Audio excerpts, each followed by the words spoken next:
गई थी, एक मेनका नाम की अप्सरा से पैदा हुई थी जो महाराज दुष्यंत को ब्याही गई थी। और उनकी एक लड़की जो थी शकुंतला, और इनकी एक बहन और थी जिसका नाम था सत्यवती, जो अजीग्रत ब्राह्मण को ब्याही गई थी। और ये रहते कहाँ थे? बोले ये विश्वामित्र आजमगढ़ में रहते थे। आजमगढ़ में आश्रम था महाराज का। तो ये आजमगढ़ से अयोध्या में दशरथ से जाके मिले हैं। तो दशरथ ने बहुत सम्मान किया, प्रभु आओ कुछ दान। हाँ क्या चाहिए? बोले धन नहीं, दौलत नहीं, मकान नहीं, दुकान नहीं, कुछ नहीं। फिर क्या चाहिए? बोले हमें दान के रूप में राम और लक्ष्मण को दे दो, राम लक्ष्मण को हम मांगने आए। तो विश्वामित्र की बात दशरथ ने सुनी तो दशरथ रोने लगे। क्षमा करना गुरुदेव, ये क्या कह रहे हैं आप? अगर आपकी इच्छा है तो पूरी अयोध्या का राज्य आप हमसे ले लो।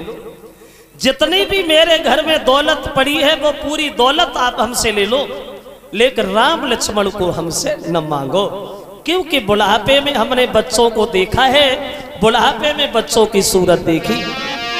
और बोले महाराज कि मेरे जीवन का दाना, बोले कि मेरे जीवन का दाना और सहारे न मांगो, अवध मांग लो।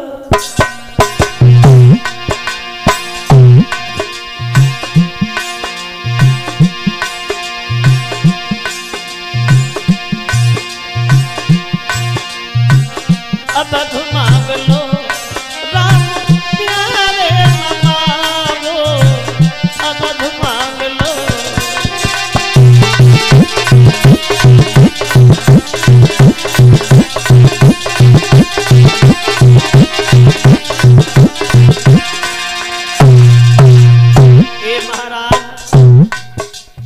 छोटी छोटी पैया पैदल ना चल पाए, छोटे राम अरे छोटी छोटी पैया पैदल ना चल पाए, छोटी नरम कलैया धनवा ना भर पाए।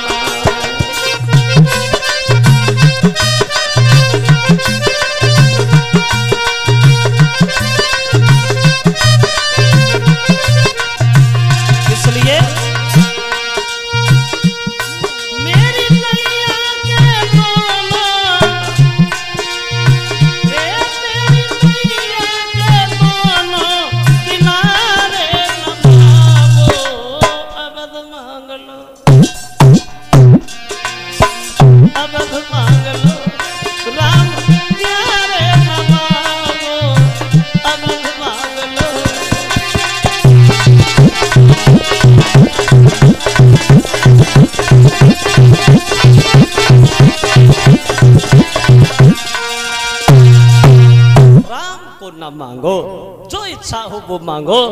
तो विश्वामित्र बोले दशरथ पागल बने हो? अरे जिन्हें तुम साधारण बालक समझ रहे हो, ये बालक नहीं है, भगवान है। इनका अवतार हुआ पृथ्वी का भार हटाने को आए, इसलिए मोह जाल में न पड़ो दशरथ जी। और बोले कि मेरा इतना की ना मानो, और श्री राम लखन को जाने दो।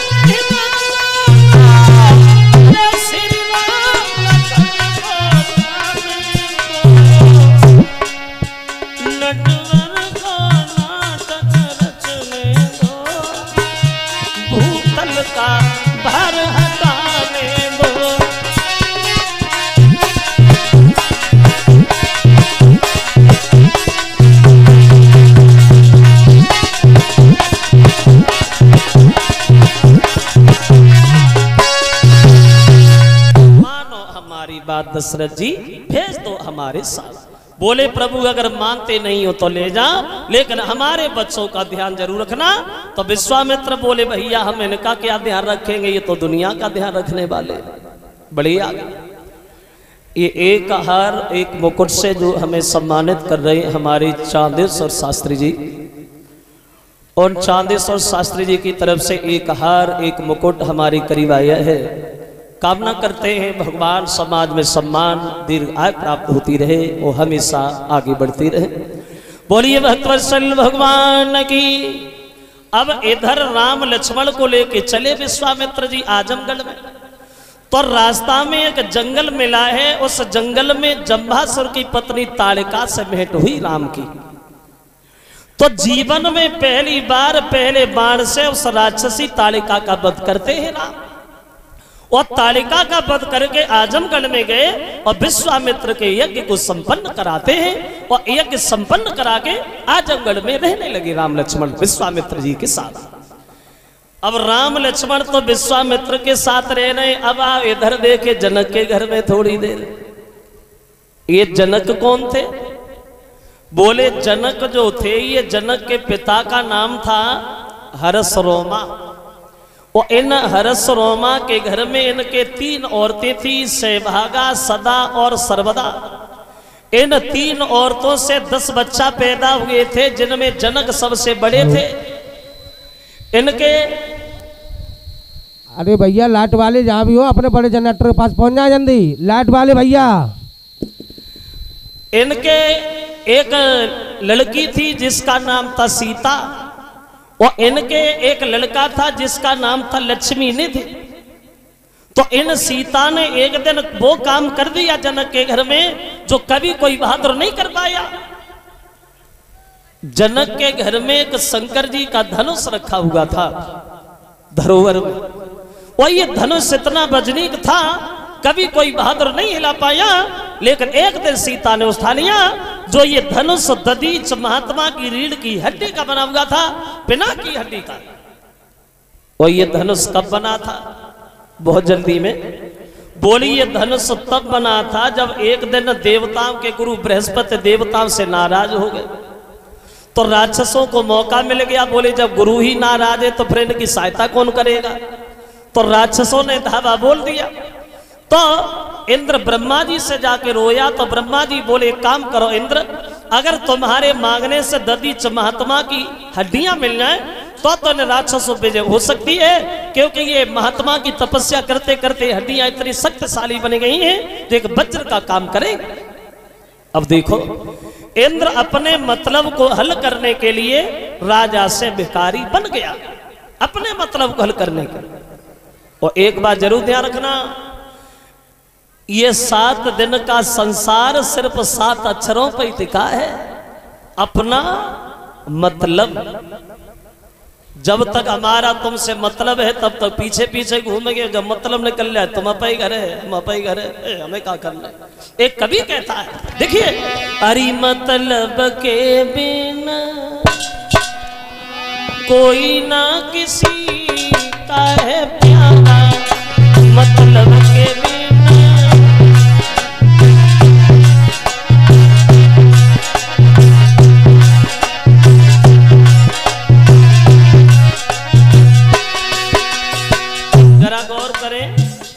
ये बात हर किसी पे लागू हो जाती है। अरे जब तक बैल चलतू है हल में तब तक डारे चारा, जब तक बैल के शरीर में ताकत रहती है तब तक खूब खुशामत होती है। बजे गए चारों डारे आए और नाए खाओ तो रातों को रही आए, क्यों? सवेरे हल चलाना है, मतलब है ना। जब तक बैल चलतू है हल में तब तक डारे चारा, भूलो गाओ सोई गाओ कसाईन, अब गर्दन चली रहो आरा रे, मतलब के बिना कोई ना किसी का है प्यारा।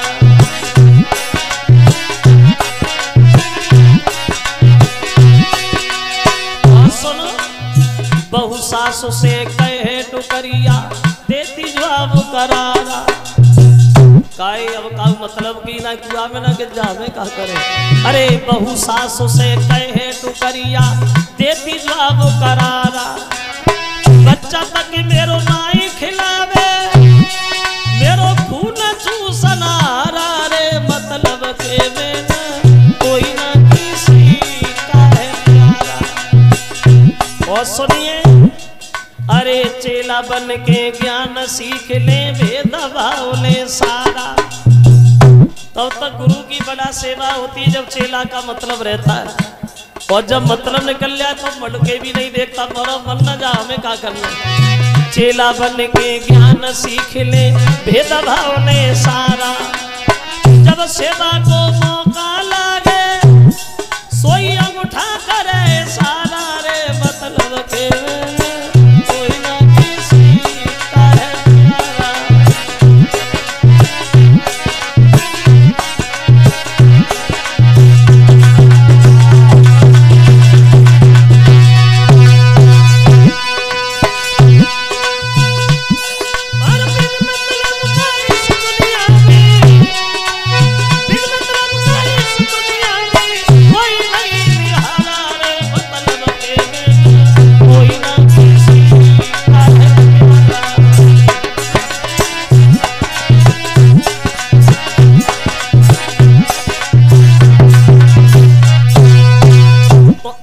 भिखारी बन गया। लेकिन भिखारी बने हुए इंद्र को महात्मा ने पहचान लिया, बोले यार इंद्रदेव तुम तो राजा हो, और राजा होने के बाद भिखारी बन के भिखारी के दरवाजे पे कैसे आए? कोई तो काम है, बिना मतलब के तो आए नहीं हो। तो इंद्र बोला प्रभु आपने हमें पहचान तो लिया ही है, एक काम करो तुम्हारे खातिर हम आए, तुम्हारे पीछे देवताओं की जान है, तुम अपनी हड्डियां हमें दे दो। तो महात्मा ने जब ये सुना कि हड्डियां दे दो तो महात्मा हंसने लगे, बोले पागल हो इंद्र, भैया जब तक हम मरेंगे नहीं तब तक तुम्हें हड्डियां कैसे मिलेंगी? और प्राण सबको प्यारे होते, मरना तो कोई चाहता नहीं इंद्रदेव। बोले प्रभु अब निराश न भेजो, देवता बहुत परेशान है, आस लेके आए।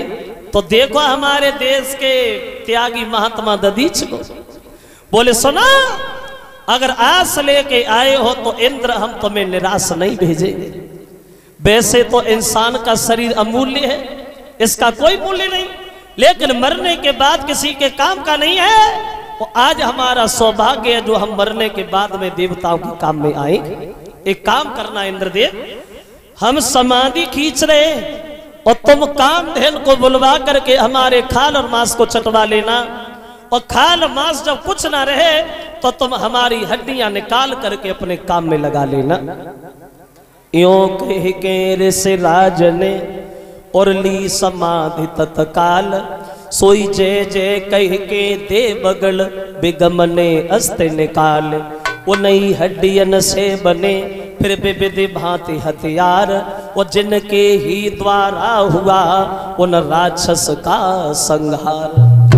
उन महात्मा की हड्डियों से तरह तरह के औजार बनाए गए जिन पर राक्षसों पे विजय पाई गई है। एक वज्र बना था जो इंद्र को दिया गया था, दो धनुष बने थे, एक धनुष विष्णु भगवान को मिला था, एक धनुष शंकर जी को दिया गया था, और ये भोले बाबा का धनुष जनक के घर पे रखा हुआ था, और ये जनक की 19 पीढ़ी पहले से रखा हुआ था, और इतना भारी था कभी कोई बहादुर नहीं हिला पाया था। लेकिन एक दिन सीता ने उस धनुष को उठा लिया था। बोले कब उठाया था? बोले तब उठाया था तो सीता की उम्र थी 5 साल 5 महीना 7 दिन की, तब उठाया। तो श्री जनक दुलारी सीता और बचपन में कौतुक दिखलाया।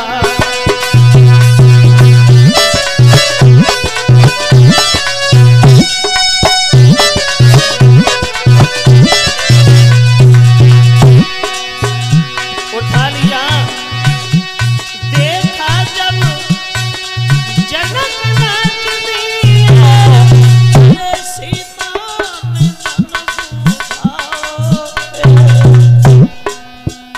दरबार में तुरंत पहुंच करके सबको ये वचन सुनाओ है।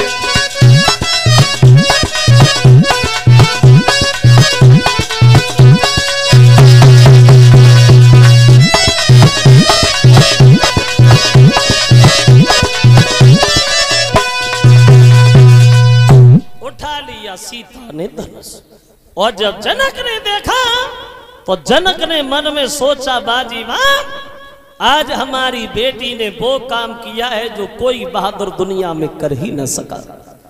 तो क्यों ना हम ये फैसला करें, ये शादी उसी से होगी जो इस धनुष को तोड़ेगा। क्योंकि लड़की से लड़का योग्य होना बहुत जरूरी है। अगर लड़की पढ़ी लिखी है तो लड़का भी पढ़ा होना चाहिए, और लड़की ज्यादा पढ़ी लिखी है, लड़का नहीं पढ़ा लिखा है तो बनेगी नहीं, बनेगी नहीं। तो अब तो जमाना बदल गया है, अब जमाने में बदलाव आ गया, अब तो ब्याह छोड़ जाती है। तो मजे रहे हम साची कह रहे, वो विवाह शादियों में जो कुंडलियां निकलवाते, लड़का लड़की की कुंडली मिलवाते, एक दिन हमारी बुद्धि में आया कि लड़का लड़की की कुंडली न मिलवाई जाए, लड़की की सास की कुंडली बहुत जरूरी है। क्योंकि सास और बहू में कम बनती है। तो जनक ने दरबार में जाके कहा कि जो भी धनुष तोड़ देगा वो शादी हमारी बेटी से करेगा। अब खबर चारों तरफ भेज दी गई। खबर विश्वामित्र को मिली तो विश्वामित्र राम से बोले, अब यहाँ क्या करोगे राम, चलो जनकपुर में चलते हैं, स्वयंवरी देखते। बोले चलो कि चलो, और चल दिए। कुआर के महीना की शुक्ल पक्ष की द्वादशी वाले दिन चले प्रभु श्री राम। तो क्या देखा है राम ने कि एक निर्जन वन है, निर्जन, जहां पशु पक्षी भी नजर नहीं आ रहे हैं, और उस निर्जन वन में झाड़ियों में एक पत्थर की शिला पड़ी है स्त्री। और उस पत्थर की शिला को देख करके राम ने सवाल कर दिया, गुरुदेव ये क्या है? बोली ये है गौतम ऋषि की पत्नी अहिल्या। पत्थर की क्यों बनी? बोले सुनो राम, इनके पति ने श्राप दे दिया। पति ने क्यों श्राप दिया? बोले सुनो राम, पति ने श्राप क्यों दिया? ये अहिल्या बहुत सुंदर थी, और ये अहिल्या जो थी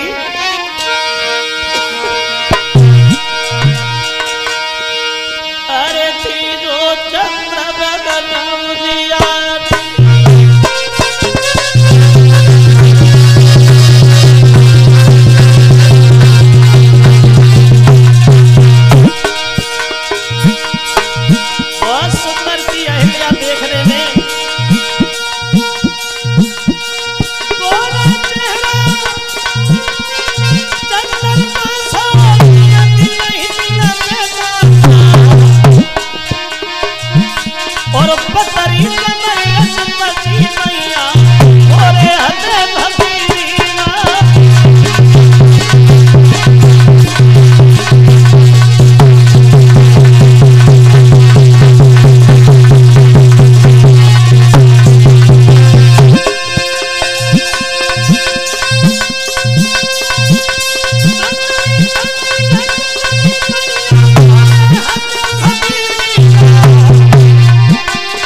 तंदुरुस्ती देखा तो पागल हो गया।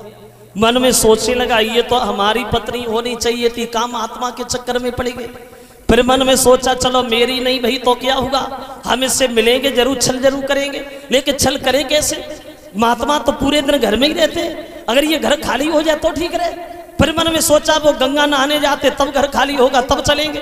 फिर दिल में आया वो तो सुबह को जाते, ब्रह्म मुहूर्त में जाते, अगर कहीं रात में चले जाए तो मतलब ठीक है। अब बैठा बैठा सोचना, तब तक चंद्रमा आ गया। बोले क्या सोच रहे इंद्र भैया? बोले कुछ नहीं चंद्रमा, एक काम करोगे क्या, तुम आज रात को हमारे साथ चले चलो। अब चंद्रमा ने इंद्र से ये भी नहीं पूछा कि तुम हमें लेके कहां चलोगे, चलो कि चलो, और चल दिए। और देखो ये इंद्र चंद्रमा को अपने साथ क्यों लेके गया? देवता तो और भी थे, किसी दूसरे देवता को क्यों नहीं ले गया? एक बात ध्यान रखना, हर आदमी के विचार हर आदमी से नहीं मिलते। विचार उसी से मिलते हैं जो अपने ही विचारों का होता है। जैसे झूठ बोलने वाला आदमी सच बोलने वाले आदमी के पास ज्यादा देर टिक नहीं पाएगा, दोनों में लड़ाई हो जाएगी। जैसे सूर को सूर, गुड़ी को गुड़ी, ठग को ठगई भावे, काग को काग मराल और गधा की पीठ गधई खुजे आवे। और ज्ञानी से ज्ञानी करे चर्चा और लबरा दे लबरई उठ जावे। हर आदमी के विचार हर आदमी से नहीं मिलते। तो चंद्रमा से विचार इसलिए मिले इंद्र के, क्योंकि ये चंद्रमा भी थोड़े गिरे हुए विचारों का था। चंद्रमा के घर में 27 पत्नियां थी, चंद्रमा की 27 औरतें, और ये अपनी 27 औरतों को छोड़ करके अपने गुरु बृहस्पति की पत्नी तारा को भगा लाया था। ये अवगुण चंद्रमा के भी अंदर था। ना तुम हमाई का और ना हम तुम्हारी का, हम दोनों एक से चल दिए। अब देखो, पराई औरत के पीछे इंद्र अपनी औरत भूल गया और रात के अंधेरे में जंगल में ठोकरें खाने लगा दूसरे की औरत के पीछे। चंद्रमा बोला, भैया ये तो महात्मा का घर है, यहाँ क्यों आए? बोले यहीं तो आना था। क्यों? बोले चंद्रमा आज रात को एक काम करो हमारा छोटा सा। क्या? तो बोला कि तुम मुर्गा बन जाना थोड़ी देर के लिए, कि तुम मुर्गा बन जाना और मैं बाबा बन जाऊंगा। तुम मुर्गा बन जाना, मैं बाबा बन जाऊंगा।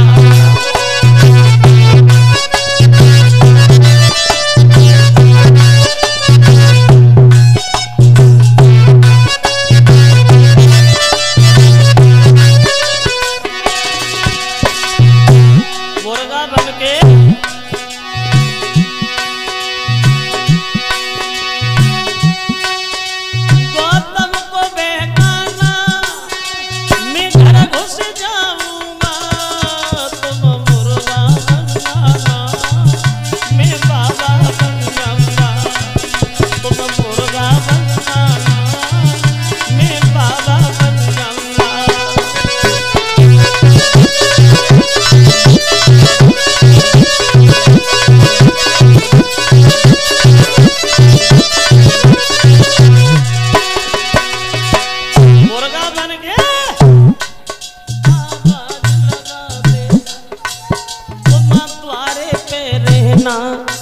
मैं घर घुस जाऊंगा और उछल के आऊंगा।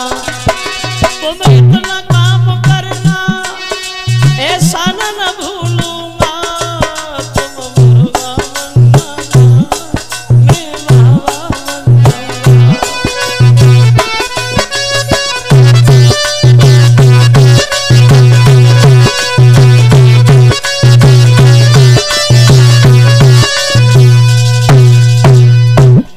बन के आवाज लगाओगे। महात्मा जी सोचेंगे सवेरा हो गया, और वो गंगा नहाने चले जाएंगे, और हम अहिल्या से छल करने में सफल हो जाएंगे। कैसी रही? चंद्रमा बोला, बड़े चालाक हो भैया, रास्ता बहुत अच्छा खोज लिया।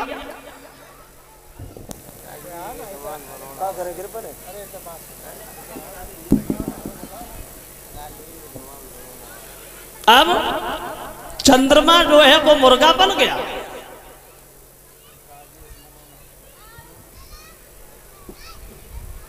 और जब महात्मा जी सो रहे वहां बैठ गया, बैठा रहा, हुआ क्या रे होना क्या था वहां। अरे बीती आली रात रे सोई नहीं आवाज लगाई।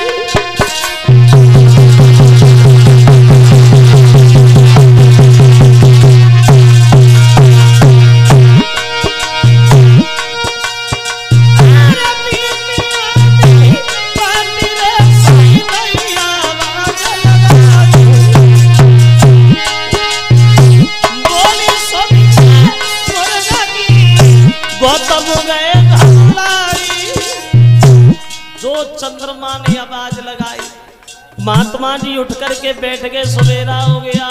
अरे आज बड़ा जल्दी सवेरा हो गया, अभी तो सोए थे।